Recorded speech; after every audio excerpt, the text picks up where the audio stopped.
Allarme incendi in Sardegna, 10 roghi e intervento aereo. Oggi la Sardegna ha vissuto una giornata difficile, con 10 roghi divampati sul territorio regionale. Un segnale preoccupante che fa già scattare l'allarme incendi.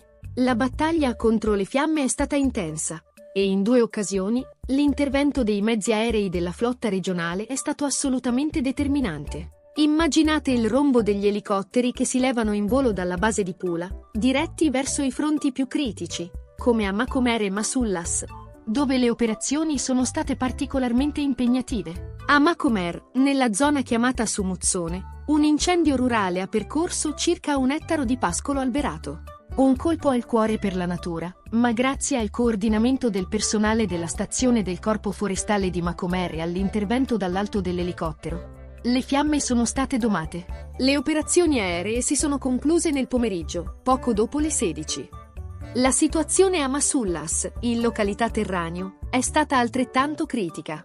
Qui, dopo aver toccato inizialmente un seminativo, il rogo ha interessato un bosco di conifere. In questo scenario, l'elicottero si è rivelato fondamentale per riuscire a contenere l'avanzata delle fiamme. Le operazioni sono coordinate dalla stazione forestale di Marrubiu, con il supporto del personale a bordo dell'elicottero proveniente dalla base di Pula e del personale del CFVA di Oristano, inclusi gli specialisti GAUF. A terra, la forza e il coraggio di 2 squadre dei vigili del fuoco giunte da Ales e da Oristano hanno affiancato gli sforzi.